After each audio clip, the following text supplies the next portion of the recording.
Hello दोस्तों। तो आपका स्वागत है फिर से एक नई वीडियो में। तो दोस्तों, यह कहानी एक बूढ़ी औरत की जिसने अपनी लाइफ में कभी भी ऑर्गेज़म फील नहीं किया, इसलिए वह कॉल बॉय को हायर करती है। और क्या वो इस कॉल बॉय से प्लेजर ले पाती है, चलिए जानते हैं। तो मूवी की शुरुआत में हम एक 60 साल की लेडी को देखते हैं जिसका नाम नैन्सी है। और उसने अपने 30 साल की मैरिज लाइफ में कभी भी ऑर्गेज़म को फील नहीं किया। और इसी फीलिंग की तलाश में वो कॉल बॉय को हायर करती है जिसका नाम लियो ग्रैंट होता है।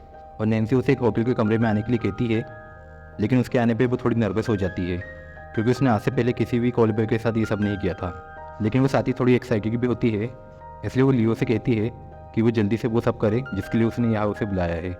पर लियो उसके नर्वसनेस को भाप लेता है और उसे काम और चिल करने के लिए एक ड्रिंक ऑफर करता है।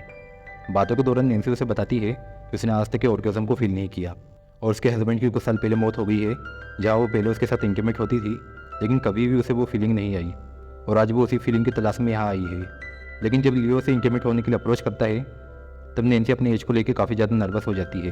तब लियो से बताता है कि वो एक बार 82 साल की लड़की के साथ इंटीमेट हुआ था। यह सुनकर नैन्सी थोड़ी सी रिलैक्स होती है और वो बताती है कि उसने अपने हस्बैंड के साथ पिछले 30 सालों में ऐसे इम्पोजिशन में करती आई है।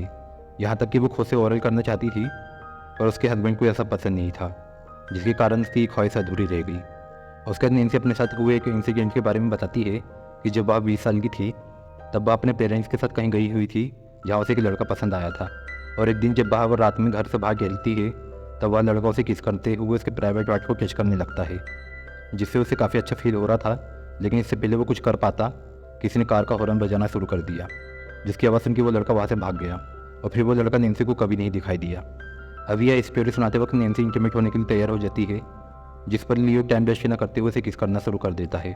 और यहाँ पर ये दोनों इंटीमेट हो जाते हैं। फिर कुछ दिनों बाद नैन्सी वापस से लियो को होटल के कमरे में बुलाती है।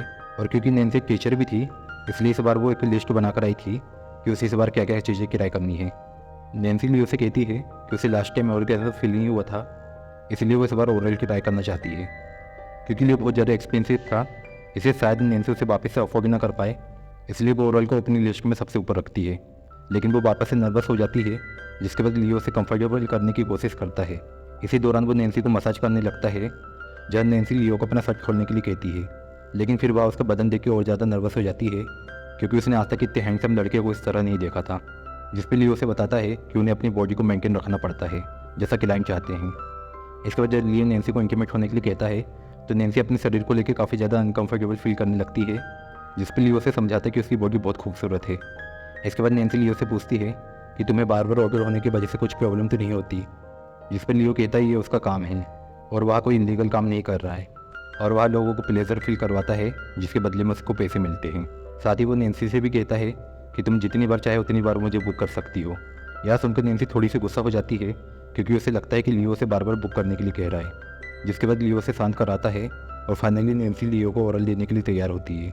लेकिन वह जैसे ही आगे बढ़ती है, वो वापस से रुक जाती है, क्योंकि उसे डर होता है कि वो लियो को अच्छे से ओरल दे पाएगी। जिस पर लियो उसे कंफर्ट करते हुए कहता है कि वह थोड़ी देर में सीख जाएगी। और यह सुन के नैन्सी फाइनली लियो को ओरल देती है, जिसकी थोड़ी देर बाद दोनों आपस में पोजीशन बदल लेते हैं, जिससे नैन्सी काफ़ी अच्छा फील करती है। इसके बाद नैन्सी उससे कहती है कि मैं थोड़ी सी रिसर्च की है तुम्हारे बारे में, जिससे मुझे पता चला तुम्हारा नाम लियो नहीं बल्कि कुछ और है। अब यह सुन के लियो को गुस्सा आ जाता है और वह अपने कपड़े पहन के वापस जाने लगता है और कहता है ये हमारी आखिरी मीटिंग होगी, इसके बाद तुम मुझे कभी भी बुक मत करना।